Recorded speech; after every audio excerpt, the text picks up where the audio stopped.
you may have the right idea, but you doing it wrong. You know, strong people do that all the time. I even do it myself, but I try not to. I try to play by the rules, but if you play by the rules, people don't really, you don't really get nowhere. You know, these podcasters that people like me, we don't get nowhere, and we the real ones in the street trying to change everything. So once we dip and be trying to do this and do that, you gotta rob Peter to pay Paul and do all this and that. You end up getting caught up in the street, your name, and you ain't even no person like that. You a real one.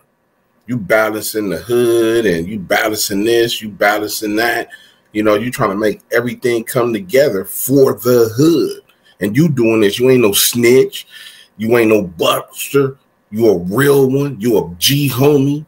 That's a hard role to pull off, man, without people calling you snitches and punks and rats and, trying to test your manhood, trying to just do everything. You know what I'm saying? To bring you down because you solid all the way around. And people get mad behind that. This is the Dr. Crip Show. I'm your host, Dr. Crip. Once again, I'm just answering questions that people have. Weed Band 4152. He had a good question. He was like, basically gang members be trying to have one foot in and one foot out, and it gets you caught up.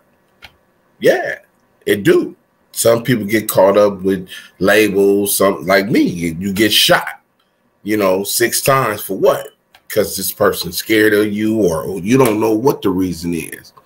But it brings me to a way how, because sometimes I try to use the 1 foot in and 1 foot out stuff for good, and I might try something, and it don't work. But if it would have worked, then it would have went big, and the hood would have benefited off of it, royally. So it made me think about one day. Chess but I was trying to have a chess tournament. Now, the reason why I was trying to have a chess tournament, because it could have been behind negative reasons, because I just broken up with Unity One and Jim Brown. They dropped me from the program. That's a whole nother story. We talking about how I was trying to get even with them.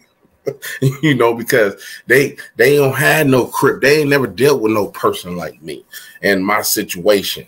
I'm active.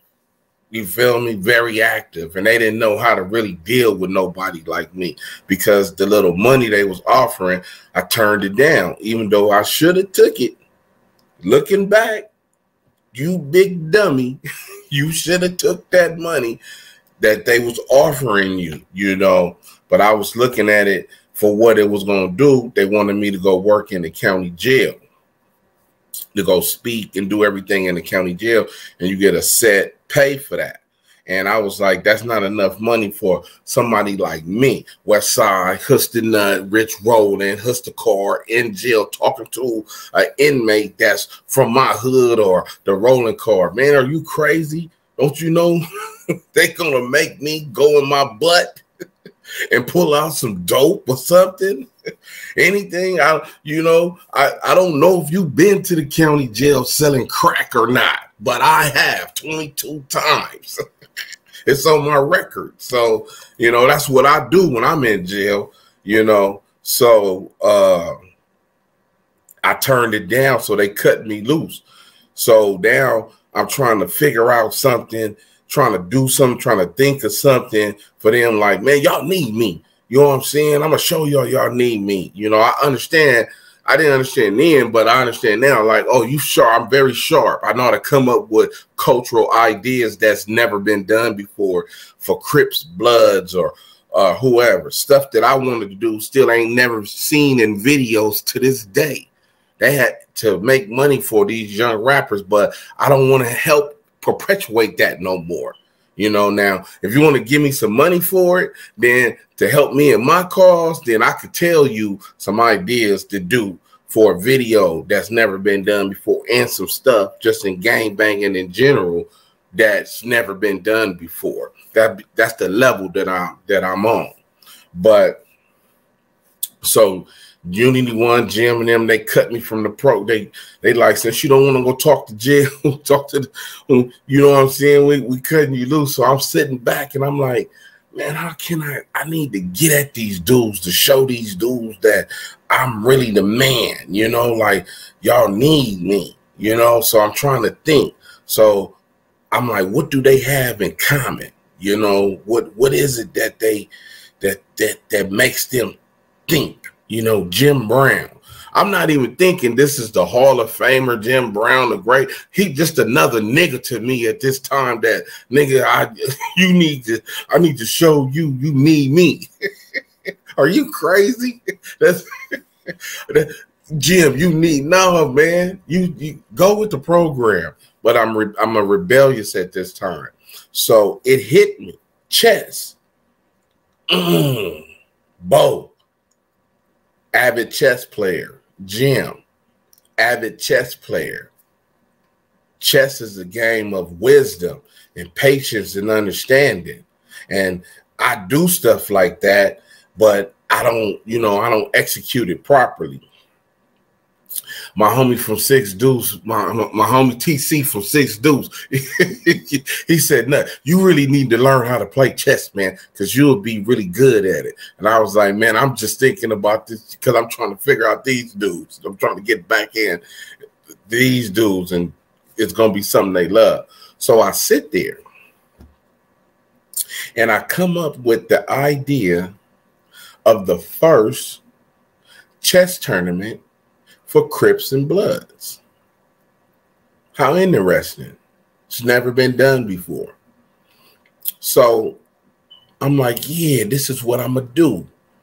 The first Crip and Blood chess tournament. So look what I do. I start doing research on chess because I've always been the type of person, I'm going to do some type of research on it, whatever, you know. So if it's, no matter what it is, whether it's positive, negative, whatever, I'm going to do the research. I'm going to get into it. So I go research chess, the same game that's played every day in jail and on the streets and different people, the whole night, even this knowledge that I knew about chess at that time. I know it's the things, the knight, the king, the queen. I know all that, but I don't know nothing about moving it around on the board. So I go research everything. Okay. I learned about chess. When I learned about chess, now this whole thing is basically for me to get back at Bo and Jim Brown. Bo Taylor and Jim Brown. Bo of Unity One and Jim Brown, a Hall of Famer football player. They didn't piss me off, so I'm trying to get back at them right now. So I come up with the idea, chess. So I research chess, find out everything about it. So now I start calling. I call the Chess Federation. This is like 09, I don't know, 050, whatever it is. They cut me loose. I'll figure out the date. I call the Chess Federation Hall of Fame. Research, did everything. First person I'm pitching my idea to. They're in Miami at this time. They located in Miami. Find out that there are more than one chess Hall of Fames. There's like two, one in Philadelphia, one in Miami. So I call Miami. I'm like, yeah, you know, see, I can get on the phone and know how to talk, you know, because I'm educated. It's the one thing in my sickness that I was always managing properly. I was always educated. You know, I'm not stupid. Like a lot of illiteracy runs through the gangs. Start checking your children, man. See if they can read and write, because a lot of people can't. So now I'm talking to the Chess Hall of Fame. I said, yeah, I'm doing a thing about the first Crip and Blood chess tournament, and I want to get it inducted into the Hall of Fame. believe that it's never been done. Woo, woo, woo, woo. I'm a such and such guy from the West Coast, you know, and I want to bring some type of attention to the game of chess. Woo, woo, woo, woo. The person at the Hall of Fame in Miami, he go crazy on the other end of the phone. Oh my God, that sounds great. That's beautiful. We love it. Look, we just remodeled. That's the time, whatever year that is, that they remodeled it in the 2000 era. You can look it up. They did a remodeling of the building or something. He like, we are remodeling our building, and when we open it back up, it'll be perfect. That's something that we can do. We can get it in here. It's lovely. Oh, chess can help, you know, the Crips and the Bloods and this and that. I said, yeah, okay. I said, well, I'm working on this end right here, so I guess I'm gonna call. He said, no, this is what you do. Call the Chess Federation Association located in California up north in Sacramento or something like that. So I'm like, oh, okay, thank you. Ooh, so get off the phone with him. He excited. Boom, one down. Call the Chess Federation people. Boom, talk to the lady. I'm like, yeah, you know, I just, you know, woo, talk woo. She said, well, you know what? This is a different office or something like that. She said, what I want you to do is call this particular office and let them know what's going on. You probably have to send her something. Here go her information. So I'm like, oh, okay. So I'm like, man, I need to think of something. Okay, I told this guy, I understand I told him I want to get my tournament inducted into the Hall of Fame. So he good on that end. All I got to do is get the tournament done and take a road trip. I was going to film all the Bloods and Crips on the bus going to Miami, you know, all the players, all that type of stuff. And so when I called the Chess Federation, the Hall of Fame people, she told me you have to write something. So I said, okay, let me figure out something how to write. Let me see what can I do now. All this is taking place in no more than a week. So I'm doing this every day because I'm trying to get back at these dudes for cutting me loose for they little $5,000 a month. They wanted me to go into the county jail for $5,000 a month. Jim always felt that $5,000 a month is enough to take care of any man's needs. I'm just saying, but I'm just enough in Westside Rolling. 5,000 ain't good enough. That's what I got on my mind. I gotta go inside and deal with who, what? I gotta run into little who and big such and such. Man, is you crazy? Them dudes gonna be looking at me like, man, what's up? What's the nut slide or something? Man, bring a burner in, you know, because we get to walk in the street clothes. Man, I can't do that. I'm not ready for that level like that. They didn't understand that. So I'm talking to the lady. So she tell me, the lady at the Chess Federation Association out here in California, one of the divisions, she tell me, she said, you know, send something over there, email this and that.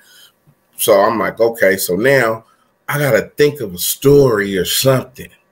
I got to make it good because I'm trying to get these white folks on my side. So when you talk to Whitey, you got to get it. Oh, every time I say Whitey, it's called a shameless plug. Blame it on Whitey on Amazon, my boy. Go get it. Blame it on Whitey.com on Amazon. You feel me? Blame it on Whitey on Amazon. So I'm thinking of something. And I said, man, whatever I write got to be really good. So I'm sitting back and I'm thinking. Now, I'm also a reporter at this time. You know, I've been a journalist. I became a journalist in early 2000, like 2004 or something. Yeah. You know, I showed you my credentials earlier. They're around here somewhere. I get them later. But so I'm like, man, I know what I'm gonna do. I'm gonna come at it from a journalistic approach, and make it seem like chess saved some crime, some violence to people. I make up a whole complete story. My girl say, see, that's why. She said, that's why it ain't gonna work, because you lying. Just call them people and tell them what you trying to do. I'm like, nah. You got to tell these people a lie, because that's the only way you can get in to do some good. You know, they got to get in, but they can forget about the lie once you in. They, you know, because they gonna see so much else. So she said, I don't do it. I'm like, yeah, because she see me plotting. She knows this dude, my dude is wicked. He is off the brain. He's about to have these people tripping, because that's what my camp do. We do stuff like that.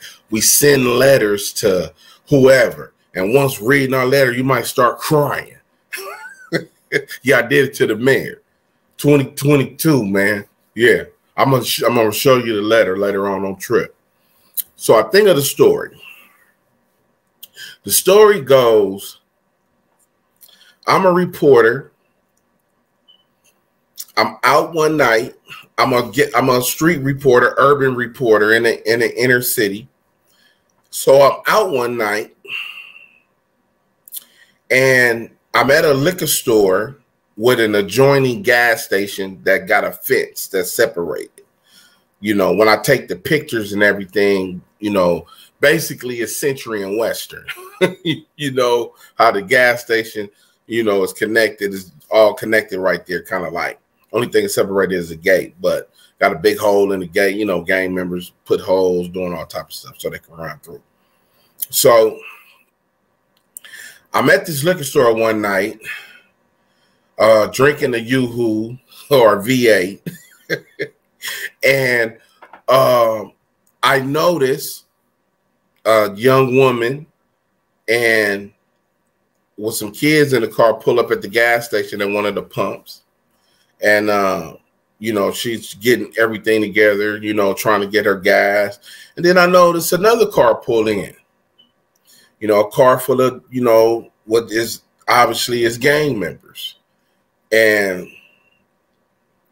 as the gang members got out and walked into the gas station to get whatever they wanted, another car pulled in, obviously some more gang bangers.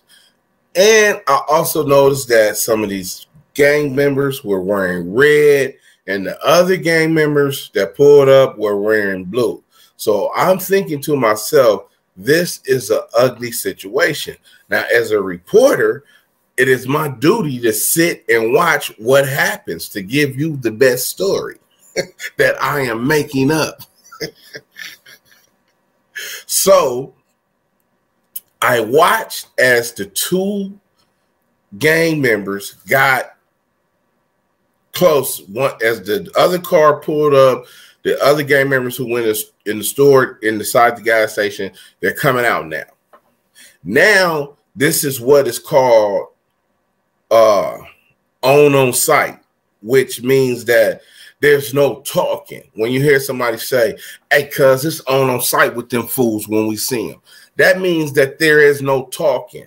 And if you do some talking and something happens and somebody gets hurt or you lose or whatever the case may be, if you survive all that, when everything is done and over with, guess what?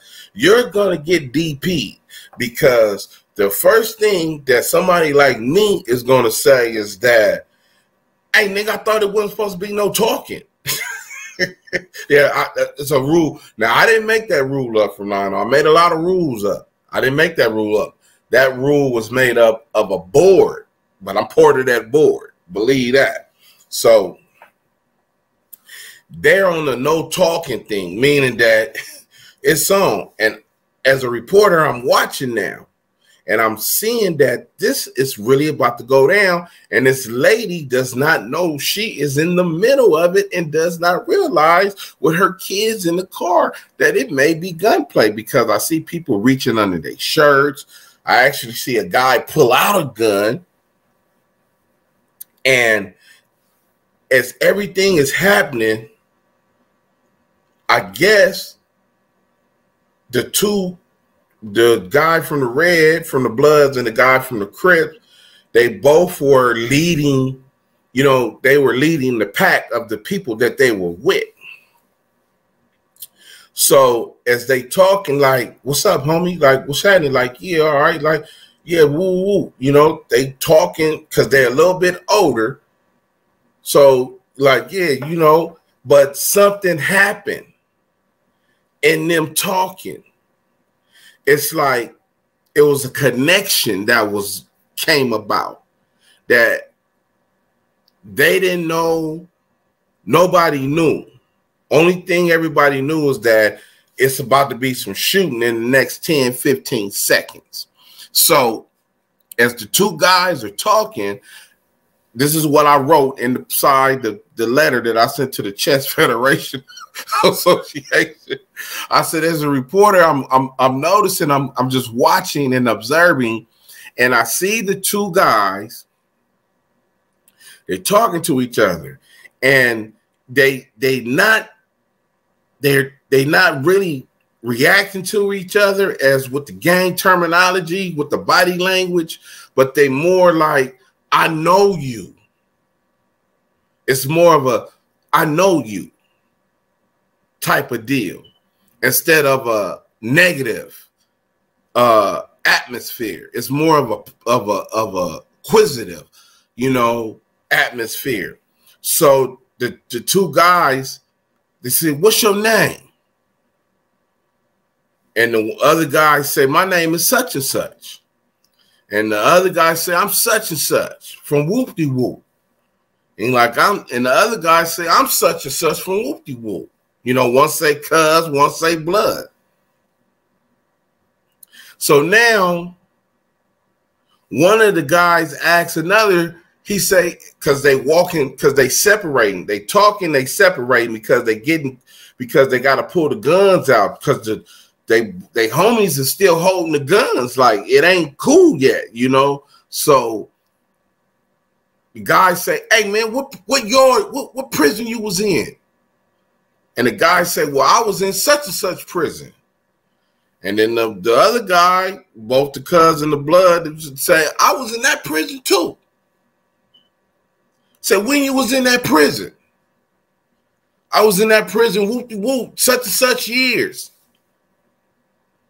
So I was in that prison, whoop-de-whoop, such and such years. So now the two guys, they have stopped. Their homies are still walking to the cars because they got guns. But these two have stopped because they are exchanging what is positive energy. Because nobody said nothing that was disrespectful yet. This is the story that I'm writing. So now the two guys have seen each other, talk to each other, and now they want to know more about each other. So they start coming closer. He said, "Man," he said, what one of the guys say, "Hey man, what yard you was on?" The guy said, "I was on such and such yard." He said, "I was on such and such yard. I was on such and such road." The guy said, "Well, I was on such and such yard and I was on such and such road." Two roads that's separate from each other. And the guy say, "Man, I know you." And the other guy said, "Man, you know what? I know you too." And one of the guys say, "Hey man, you play chess?" And the guy said, "Yeah, I play chess." He said, "Man, what's your chess name?" The guy say, "Something, something blood." And the dude say, "Man, I'm such and such cuz. That's my," he said, "What's up, homie?" And the two groups, they groups didn't understand even what was going on. And when those two dudes said that, they looked, was in shock, and walked up on each other and gave each other a hug. And was like, "Man, woo-de-woo-de-woo." So now they're talking because they're the leaders. The blood and the Crip are the leaders of the crews that they're with. So they just sitting there watching. So now they tell each of them to come over. Hey, blood, come here. That's what they do. Hey, cuz, come here. So now the guys that got the guns, they all meet. The lady is still in the gas station, has not noticed none of this, hasn't looked up. She's dealing with her kids in the car. She doesn't even know that her life is in danger. She's in between both the cars, in the middle. Bullets guaranteed gonna go through her window. She don't even know that it's happening. This is the story that I told the Chess Federation Association, which was a lie. I made it up, the whole story. So afterwards, I went over there and I talked to the guys as a reporter. Excuse me. Hey, man, I was hearing what, can I ask you guys a question? Hey, man, well, how do y'all, what stopped all this? I seen everything. I can hear y'all conversation. But I couldn't make everything out. Said, man, listen, man, I know this dude. I played chess with him for 7 years. He was on one row. I was on another row. So whenever they went to the yard, my row don't go to the yard. You feel me? So we never met each other face to face, but we played chess to each other every day. And we talked to each other through the tier, through everything. We never sent no pictures of each other or none of that. We only talked to each other and all that, and we played chess together. And as a reporter, I couldn't believe that chess solved this situation. So in my research, what I did is I start going to different blood hoods and cuz hoods and found that, hey, it's unusual, but the people that running the neighborhoods, the big homies and the little homies that's actually in charge of the neighborhood, they play chess. So how brilliant would it be to have a chess tournament for the Bloods and the Crips? I send this email off to the Chess Federation Association up north somewhere, Sacramento. I get a call like the next day. Feeling good, everything. The lady said, hey, can I talk to such and such? Yeah, what's up? This is he. How you doing? She said, you know, I'm such and such from the Chess Federation Association. You sent over an email, this and that, about the chess tournament. Yeah. She said, you know what? I loved your story so much. She said, you know what? I'm not going to even play with you, whatever. I loved it. I loved it. She said, when I read your email, I actually cried. I said, are you serious? She was like, yeah. I said, yeah. She said, I can't believe that the game of chess actually saved in those babies in the car. I said, yeah. And, you know, it's fascinating to me as well. See, because I know how to sound. But I got tattoos all over my neck, right? But I'm a gang member.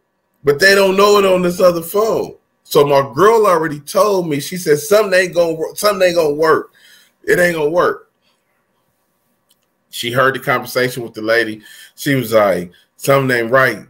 So what? All that's working for you, baby, right now. But I'm telling you, you gonna be disappointed. I don't know where and how and when, but you are going to be disappointed. I was like, we gonna see. You about to be on. What you talking about? I'm about to buy you a Benz. She like, yeah, okay. Just all right. Let's just see. So as I'm talking to the lady, she say, listen, you call the such and such office, and what I'm going to do is that I already did it. I forwarded your email to the main office. And at this office, his name is Jay. I believe his name is Jay. I want to say Jay something, but I kind of remember his name was Jay, a white guy, a white boy named Jay. She said, I forwarded the email to him. That's my boss. Now, I mean, I took the letter to him. So he's going to call you back, and you're going to be talking to him. And I hope you guys can put this together or whatever. And she's like, I wrote everything on there that you need financing, everything. I wrote all that on there. I was like, okay, thank you so much. You know what? It's so lovely to meet somebody like you. This everything on the phone. It's just so lovely to meet people like you that understand this plight out here in with the gangs. You know, it's something that needs to be done. It's time. You know, it's just too much going on, and I believe chess can help it. You know, if we can get the right people. You know, she said, do you play? I said, you know what? I don't play chess, but, you know, it made me start learning to learn how to play. She said, oh, my God, that's wonderful. Right? So she forwarded everything to the guy named Jay. So now Jay called me back next day or two later. Boom. Hey, how you doing? What's going on? Yeah, man, your email, man, has created a big buzz with my bosses, with my office, everything. I said, well, hey, that's a good thing, Jay. So we need to try to put this thing together. He said, man, you know, as I was reading your email, it just dawned on me like, this is incredible, and that yes, we do need to bring some attention to the inner city violence and all that. And if chess can help with that, then yes, we definitely need to be involved. We need this attention for the Chess Federation. You know, we have over 1 million people that's part of our association, celebrities and everything. I said, is that right? I said, Jay, check this out. Let me tell you about the tournament. So I broke the tournament down to him. Oh my God. You can't make this stuff up. So I said, listen, Jay, this is how the tournament goes. I need a location to where I can bring 6 Bloods and 6 Crips to. Now, we're going to treat this like a ceremonial type of thing. We're going to have performances. I want a song that's, you know, the R&B song. I want a rap, and I want comedy and poetry. Everything talked about chess. You know, the everybody that's performing is going to have something that alludes to chess. He's like, oh my God, that's beautiful. I can't believe that. I said, now listen, I want the Crips and the Bloods to be treated like royalty, you know, like where chess came from, like kings, you know, played by kings. So I want nice big chairs. I want the most fancy chess tables that are known, you know, that we can rent or whatever the case, you know, big ones, you know. He said, oh my God. He like, this is great. This is brilliant. I can't believe you thought of this. Yeah. I said, now I want the Crips and the Bloods to walk on the same carpet, both, you know, one side red, one side blue. And like they're coming to war, but they coming to play war, but against the Blood in the Crip, but they finna sit down at a chess table, and it's gonna be worked out through chess. He said, that's great. I said, now look, it gets better. Now the 6 Bloods and the 6 Crips, we're gonna introduce them. We're gonna give them part of the souvenir. Now I want to pay them. I said, I want to give each player $1,000 as their commitment to the war on gangs to end gang violence, and you know, for them participating in the chess tournament because they are actual gang members. He said, I have no problem with that. That's beautiful. I said, now we can give them like a a little gold chain. I want the chain to be gold with a little medallion of a chess piece of their favorite piece, whatever their favorite piece is, you know, that. And, you know, we do some talking and stuff like that. Now, I said, I want the one blood and the one Crip that finish the fastest when they sit down and play their opponent, whoever, the two that finished first, I want them to play each other after the tournament. You know, they're going to play each other, and the winner out of them will play the celebrity guest that we have behind a silhouette holding up the trophy, the Chess Master trophy. They got to come get it from the celebrity. And I want that celebrity to be Jim Brown.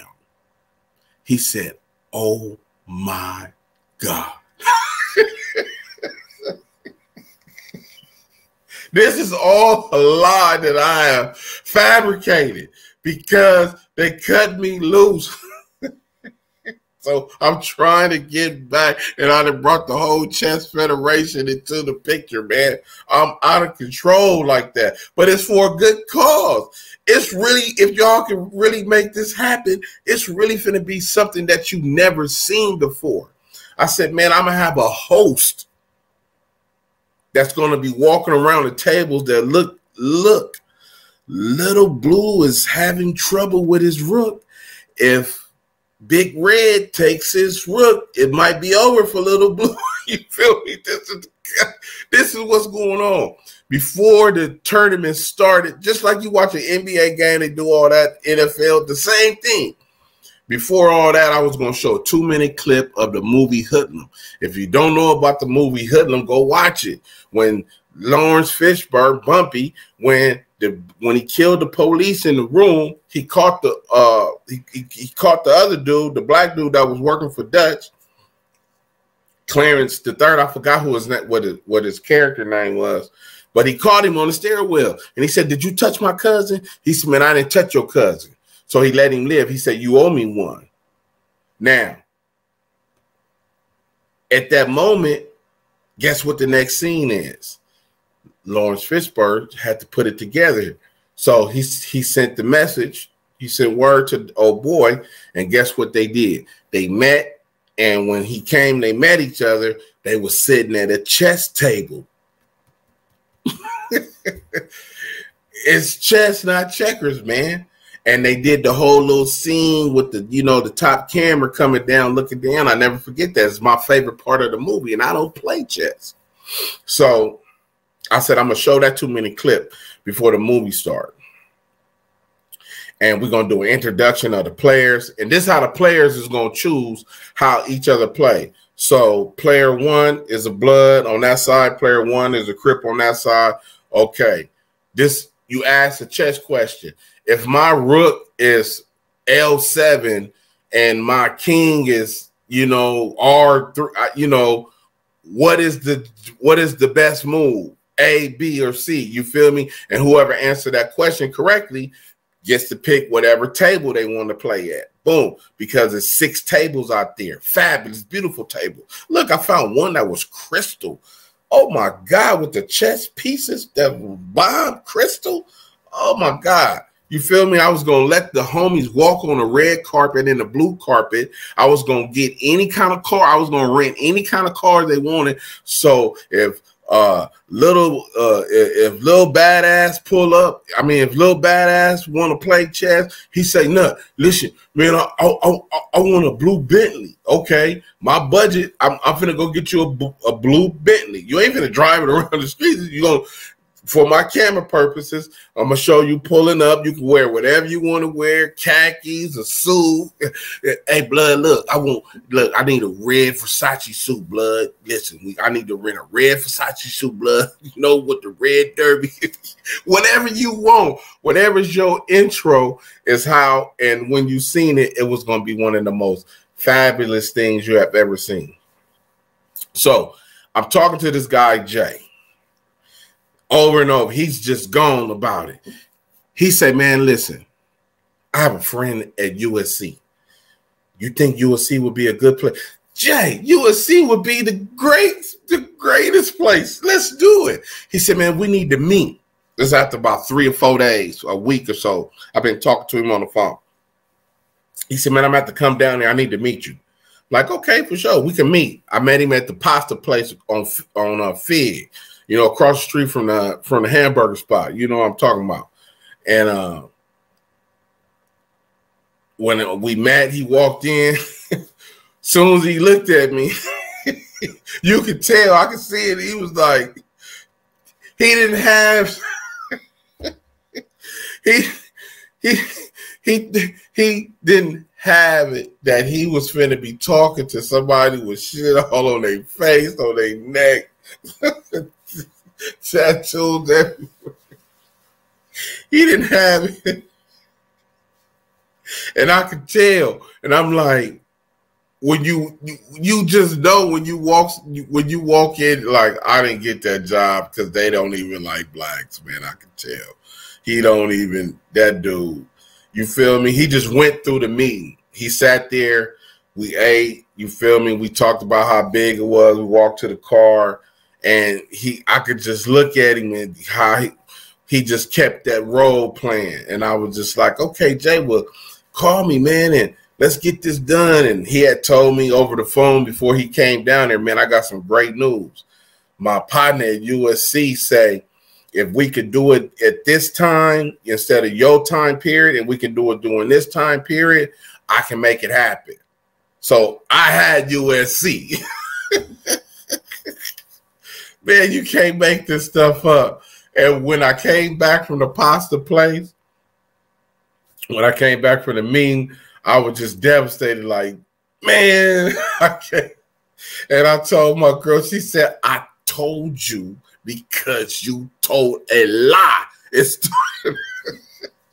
started from a lie. You cannot do that. I was like, man, this dude was racist or something, or he just didn't. The guy who he was talking to on the phone didn't fit what he seen. You know, this same thing. You know, he was like, no, I can't. I'm not ready for this. I'm really white. I can't deal with it. Yeah, I was trying to get back at your boy in there, man, because they kicked me out the camp, man. So, you know, that's when you're in your sickness. And I was using my sickness for good, but at the same token, it was bad because I probably could have got something done, you know. So it was beautiful too, man. Look, I had it all planned out. It was I had the picture for it. If you seen my documentary, South Central's Finest, Raw from LA, I had this white boy because I couldn't find no black artist. He had to draw. I had him draw a picture of me for the symbol of the chess tournament. It was a blood in the Crip, and I wanted them just sitting there facing each other at the table at a chess table. And I want the blood to be dressed like a blood, and I wanted the Crip to be dressed like a Crip. You know, your choice. Long hair, no hair, ponytails, however you want to do it. But because he was a white boy, he couldn't really grab the essence of what I was doing, but he did a pretty good job. And you could see the artwork in the beginning of the documentary movie that I did. So I was ready, man. I was ready to rock and roll with the whole thing. I had it all set up, you know. So all I needed was a go from Jay. But like I said, man, once he seen me, it was it was Charlie Brown, man. After that, you know, he KO'd on your boy. And I tried to get a little life about maybe about a month or so later after that. I was sitting there watching TV. I just got through taking my girl down. Never forget it. Just got through taking her down. And you know how when you be tired, you like, and you fall down on the couch. I fell down on the couch, and whatever the TV was on that's what it was on, and it was on the news, Channel 7, and it said something about a Russian girl. She's out here she's a chess master. She was 19, and she was trying to bring attention to chess, and she was from Russia, but she was taking sexy pictures. She was trying to bring attention to the game of chess, and she had beat a lot of masters or whatever, and she was young. She was like 19 or 20 or something like that. So, but she was from Russia, and she was out here on a visa or something like that. So, of course, guess what? Your boy. See, when I see stuff, guess what I do? I research, I call, I find out. She was on Channel 7, picked up the phone, Channel 7. Hey, yeah, how you doing? My name is such and such. I'm a reporter, with a such and such magazine. You just did a story on a Russian girl. She's a chess master. She's trying to bring attention to the game of chess. I would like to talk to her, interview her about her thing. Oh, yeah, we have her. Yeah, can I get her information? Oh, yeah, no problems. Ooh, here you go. Boom. That's her manager number, whoever. Called them.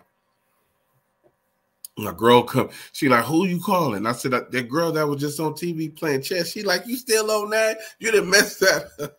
I'm like, well, I just got another lifeline. The girl, she trying to bring, attention to chess. I'm finna help her out, I need to talk to her. I'm going to tell her she need to come talk to some of these kids in school. They're going to let her do it. She like, yeah, all right, whatever. So I'm calling. So I called the number that Channel 7 News gave me. Hello, they talking in Russian. You feel me? Woo, woo, woo. And I'm talking. I'm like, hey, such Channel 7. And they like, news. I'm like, yeah, news. So they like, hold on. Hold on. Right. So I'm on hold for like 10, 15 minutes. Somebody else get on the phone talking in Russian, broken English. I'm like, Channel 7, the girl, the chess. They like, You hold on. I hold on some more. About another 10, 15 minutes, somebody else get on the phone. Yeah, well, I'm like, yeah, they broken, can't understand. They like, hold on. Hold on again. Some more. Another 10, 20 minutes or something. Somebody get on the phone. Hello. They got a little bit better broken English. They're like, hello. Woo. Like, how can I help you? I said, the girl from the news, Channel 7. Yes. Such and such her name. I said, yes. I want her to talk to the kids at the school about chess. They like, oh, yeah. You hold on. Don't hang up. I said, okay. They put me on hold again. I hang on. They come back. They get back on the phone. They like, yeah. So it's a female now that's got broken Russian English. She said, yeah. She out here, she do photo shoot. She try to bring attention to chess. I said, yeah. School, I want her to talk to some kids, some girls at school. I want to take pictures of her to meet the people to teach them how to play chess. The black kids need help. She like, yeah, we do it. You give us your number. You tell us your number. I give them my number. They said, we work with you. She need to try to do something in America. She worked with black kid. They black kid need help. I said, yeah, black kid need help, man. Work with me. Work with me. Black kid need help. It said, yeah, she have visa problem. The visa is over. She tried to get extension. I'm like, oh, okay. And she needs do stuff like that. Like she needs stuff. Yeah. Tell her to hook. Come on. I'm going to hook her up with the whole ghetto. Tell her to get the situation. He's like, yeah, you know consulate? I'm like, no. You call embassy. I get you information. I said, yeah, I'll call the embassy, man. I said, I'll call the embassy, bro. Don't worry about it. I need to talk to her. She like, we keep your number. We call you. Boom.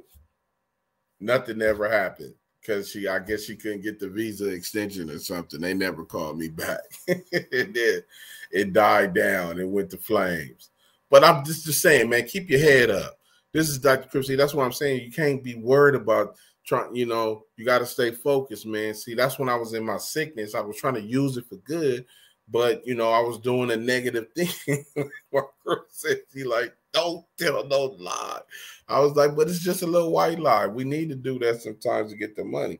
But, you can't have one foot in, you can't have one foot out, man, because people, gang interventionists, man, that's the hardest job ever, man, and it ain't no reward in that, people either going to try to, when you solid all the way around, people going to hate on you, do all kind of stuff.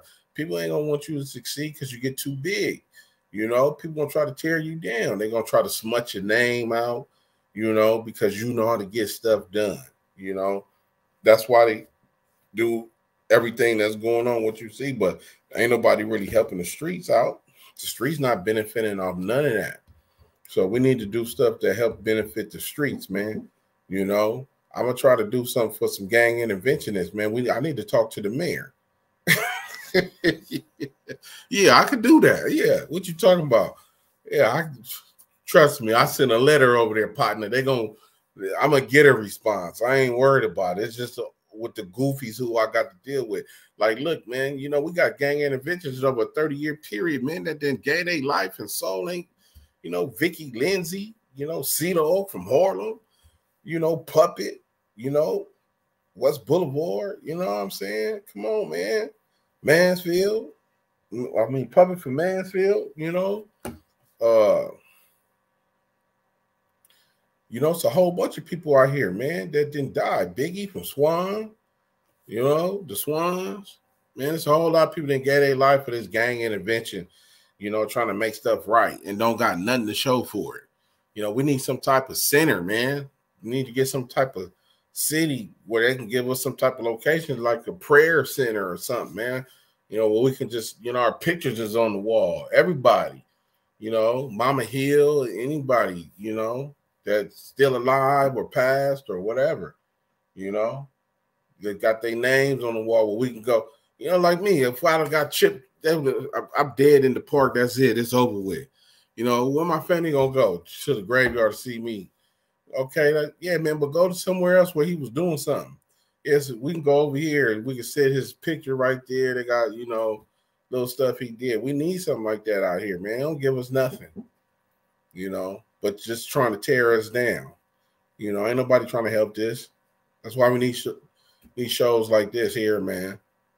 This Dr. Crip, man. We ending the sickness over here. Go do something today. Go help somebody. Go help a child. This is Dr. Crip.